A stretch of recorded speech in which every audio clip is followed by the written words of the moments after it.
입니다. 자, 오늘은 또 두 가지 이슈가 있는데 스택스 관련된 그리고 스택스를 얘기를 드리면서 이제 다가오는 국내 업비트 빗썸부터 다 모든 거래소들 다 포함해가지고 이 상장 폐지 기준들이 되게 좀 이제 엄청 세게 다가옵니다. 첫 번째로 그게 있고 그거 좀 설명을 드리려고 하고, 두 번째로 이제 오늘 봉크 코인이 빗썸에 상장이 됐는데 비교적 좋은 상황은 아닌 거예요. 제가 좀 설명을 해드릴게요. 자, 일단 첫 번째로 일단 올해 이제 6, 7월 달부터는 빠르면 상장 가이드라인부터 해가지고 상장 폐지 가이드라인까지 적용이 됩니다.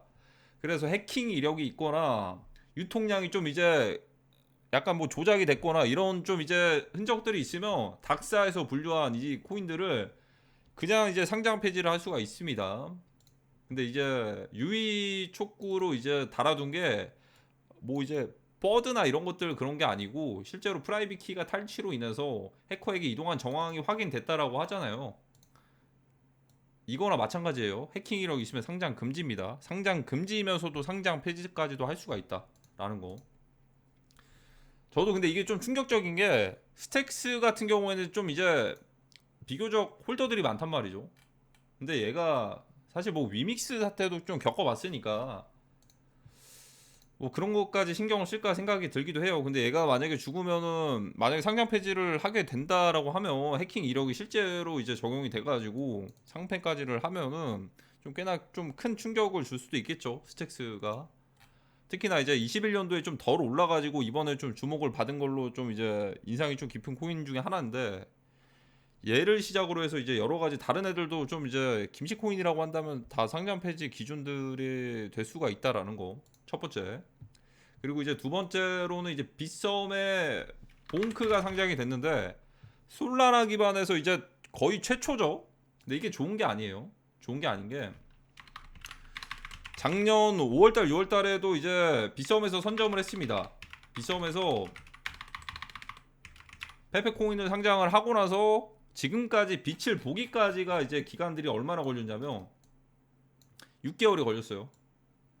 6개월이 걸렸습니다. 그러니까 고점에 상장해가지고 이것들이 주목을 받기까지가 6개월이 걸렸다. 자, 그러면 봉크는 어떻게 될까요? 봉크 지금으로부터 6개월이면 11월이죠. 솔라나가 다시 주목을 받는 시기가 올까요? 올 수 있죠. 11월이 어떤 날이죠? 11월. 올해 11월부터 해가지고 어떤 날이죠? 이거 만약에 이렇게 제자리로 이렇게 갈 수도 있어요. 11월에 뱅크먼 프리드 이 관련된 FTX 채권자들에게 보상 물량들이 언제 다 마감이 된다? 11월날. 11월달.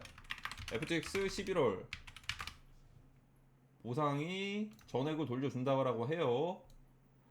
올해 연말이면은 이것들이 보상들이 다 됩니다. 언제까지요? 11월에서 12월. 그 연말 전에, 연말쯤에는 118%까지 현금으로 돌려받을 수가 있게 됩니다. 이게 어떻게 보면 크립토 시장의 단기적인 유동성 자금들이 될 수가 있어요.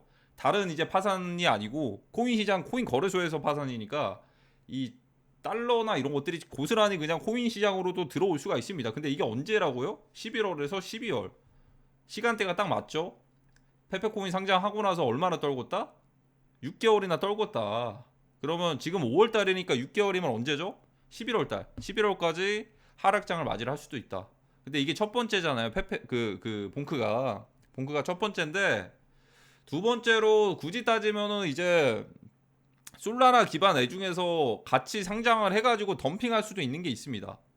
바로 이제 고양이 대장이 파켓인데, 얘가 아직까지는 대형 거래소들에는 상장이 됐는데 제가 볼 때는 이번 주가 마지노선이에요. 이번 주 금토가 바이낸스에서 상장하는 이제 첫 번째 고양이 후보군 중에 하나거든요.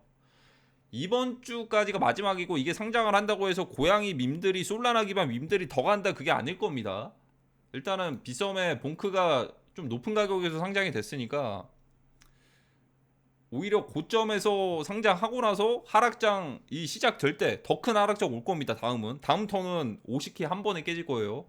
그때부터 이 하락세를 어디까지 유지가 될 수가 있냐면 11월까지. 11월까지 유지가 될 수가 있습니다. 언제든지 방심하시면 안 돼요. 그러니까 이게 단기적으로 솔라나 기반 민코인들이 바이낸스에 특히나 고양이들이 상장이 된다고 해서 이 지속되는 기간들이 막 일주일, 뭐 2주, 3주, 한 달 내내 이렇게 갈 거라는 생각들을 하시면 안 됩니다. 단기적인 거예요. 그러니까 이번 주 좀 길게 보면은 이번 주인데 다음 주 5월 23일에 아니면 더 빨리 나올 수도 있어요. 이번에 거절할 거면 더 빨리 나올 수도 있어요. 현물 ETF 이거 소식들 나오잖아요. 23일에 나온다라는 보장이 없습니다. 최대로 이제 답변들을 끌어가지고 답변할 수 있는 기간이 23일에는 무조건 바네크 현물 ETF 이더리움 이것들을 결과들을 발표를 해야 되는 거고, 전이랑 패턴이 좀 다른 게 승인될 것 때문에 기간을 계속 끌었거든요.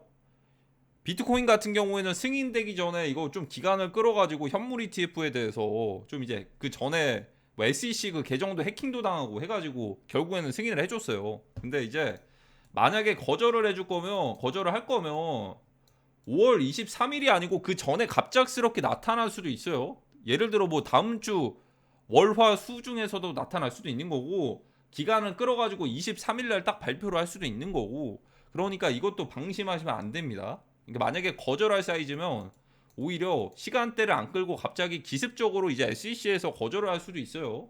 뭐 이더리움은 뭐 스테이킹 있고 막 이런 식으로 해가지고, 그러면 스테이킹을 규제하겠다, 뭐 포스 기반이니까 증권이니까 규제하겠다 이렇게 하면은 어떻게 될까요? 스노우볼이 스테이킹 이러면 그 리스테이킹 이 메타들이 이제 붕괴가 되는 겁니다.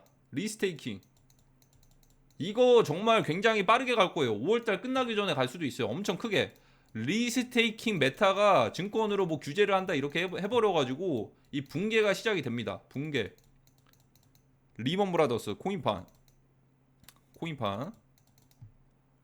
리먼 브라더스인데 그냥 이더리움 가격만 떨어지면 이게 붕괴가 되는 거예요. 이더리움 가격 떨어지면 ST, ETH 가격들도 떨어질 것이고, 그냥 하나씩 연쇄적으로 하나씩 유동성이 축소돼가지고 유동성이 이제 점점 이제 줄어들면서 한 번에 붕괴가 됩니다. 아마 이더리움 현물 ETF 거절하는 이유가 이 스테이킹에 대한 뭐 그런 것들을 좀 이제 건드려서 증권이다 아니다로 이렇게 나온다면 리스테이킹 스노우볼까지도 이거 버블이 붕괴돼가지고 스노우볼까지도 이어질 수도 있다라는 겁니다.